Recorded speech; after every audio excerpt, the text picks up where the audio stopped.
Tama na. So ayan, okay na. Ayan na, magandang tanghali mga kamotodik. So ayan na, welcome back sa aking YouTube channel. So bago ang lahat, kung bago ka pa lang sa aking YouTube channel ay huwag kalimutan na mag-subscribe at pindutin ang notification bell para lagi kang update sa mga bagong video i-upload. So ngayon mga kamotodik, ang gagawin natin ay kakabit tayo ng driving light. So meron na tayong video dati na nakaraan na nag-install tayo ng driving light sa Rosie at saka sa Rider G. So ngayon ang gagawin ko naman ay mag-install tayo ng driving light with horn na passing light. So pagka nagbusena ka ay iilaw yung high beam ng ating driving light. So ngayon ipapakita ko ito yung kailangan natin, isang relay. Ayan, ito yung relay na horn relay, 4 pin, pwede rin yung 5 pin. So ayan mga kamotorik, intro muna tayo. Ngayon nga mga kamotodik, ay kung mahilig ka sa mga ganitong content, sa mga ganitong video tungkol sa pag-wiring, tungkol sa paggawa ng motor, ay pwede mong tapusin hanggang sa matapos ang video na to. Panoorin mo at para matutunan mo at malaman mo na rin kung paano mag-install ng driving light at ng passing light na pag nagbubusena ka ay iilaw yung high beam mo. Pwede rin sa headlight ng motor kung wala kang driving light. Nasa sayo na lang kung saan mo pwede nga ilagay yung passing light mo. So, kung hindi ka naman sa mga ganitong content, hindi ka mga mahilig, so pwede kang mag-skip sa ganitong video. So, ayan, kung ikaw ay mahilig, panoorin mo to hanggang sa matapos. So, ngayon mga kamotodik, gaya nga ng nakaraang video ko tungkol sa pagkabit ng driving light, itong mga wire na to, dalawang yellow, dalawang pula at dalawang itim ay pagsama-samay natin. So pagsama-samay. Ngayon mga kamotodik, na pagsama-sama ko na nga yung mga wire ng driving light. So ngayon ipapakita ko naman ay yung domino switch natin. Ayan, so ito yung domino switch. Ayan. So itong color blue, lalagay natin to sa accessories ng wire. At itong color itim naman sa brown at ilalagay natin to doon sa color yellow at color pula ng driving light. Balatan muna natin. So ayan.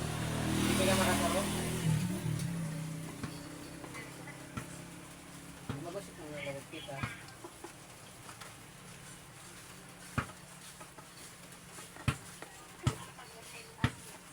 Sa patubig. Sa patubig.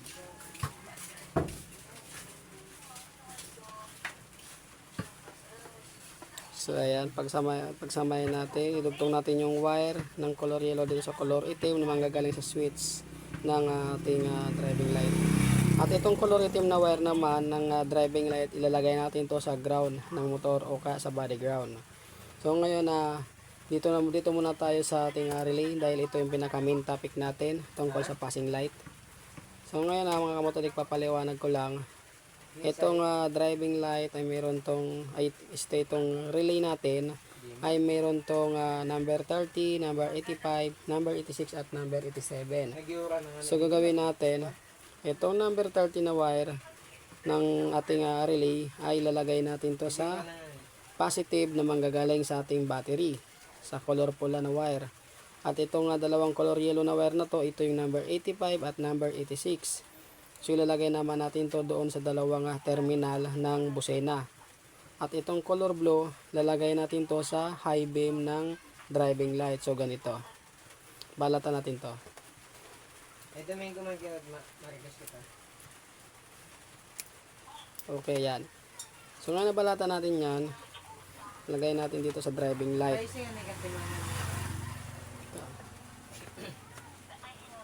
Color yellow o sa color pula na wire. Depende sa inyo kung sa inyong gusto, kung anong gusto nyong kulay ng driving light yung paglagyan nyo ng passing, ang horn passing light nyo.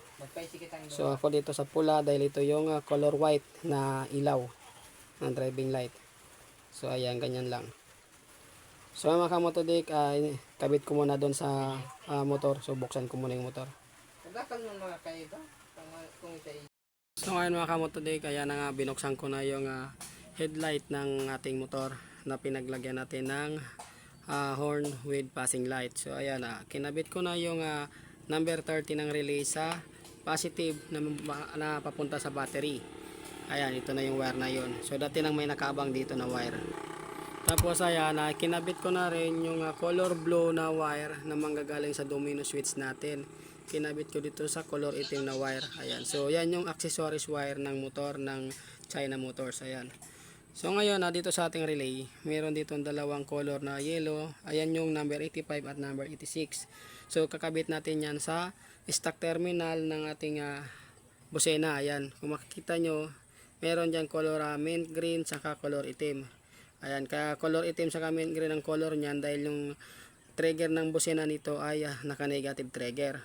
So gagawin natin ang number 85 lalagay natin dito sa mint green at yung number 86 naman lagay natin dito sa color itim o kaya dito sa accessories wire. Ayan, color itim din. So dyan natin ikabit. Kabit ko muna yan mga kamotodik. Ngayon ito na nga, naikabit na natin yung number 85 at number 86 ng relay. So yung number 86 ng relay ay kinabit natin dito sa accessories wire, sa color itim na wire ng ating motor. So yung color 85 naman kinabit ko dito sa color mint green na wire. Yan. So ito yung papunta sa busena. Itong wire na to papunta to sa busena. Pero kung mahirapan kayo na maghanap ng wire dito sa harness wire, pwede na kayo nga rumikta dito sa terminal ng busena. Diyan yung naikabit yung number 85 at number 86. So ako dito ko na ikinabit sa harness wire. So ngayon mga kamotodik, natitira natin na wire sa ating relay, isa na lang yung color blue. Ito yung number 87. So lagay natin to doon sa high beam ng ating driving light. At kung wala naman kayong driving light, pwede naman dito sa headlight. Yung high beam ng color coding ng headlight ng China Motors ay itong color blue. Yan. At yung low beam naman niya itong color puti. So pwede nyo itong ikabit yung number 87 dito sa color blue na wire. So ngayon kunin ko yung driving light at ikabit ko muna. So ngayon mga kamotodik, ito na nga, naikabit ko na yung number 87 ng relay dito sa ating passing light ng driving light natin na ginamit dito sa ating ginawang horn passing light. Ito yon. So naikabit ko na at yung color itim ng driving light natin ay kinabit ko naman sa color green na wire. Ito yung ground ng motor. So dyan ko na ikinabit yung color itim ng ating driving light. So ngayon mga kamotodik, naikabit natin, subukan na natin.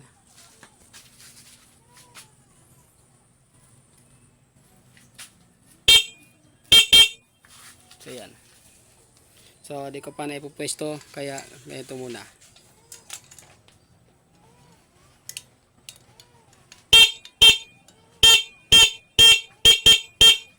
So ayan mga kamotodik, yan yung ating horn with passing light. So ayan, hanapan ko muna to ng pwesto, ikakabit ko muna kung saan pwedeng babagay yung ating driving light. So ngayon mga kamotodik, ayan naipwesto ko na yung aking driving light dito sa harapan ng tricycle. Ayan, so napagapangan ko na siya ng wire papunta doon sa kanyang mga harness wire. So ngayon subukan natin. Pabusin na daw, Rex. Busin na daw. Okay. Tama na. So ayan, okay na.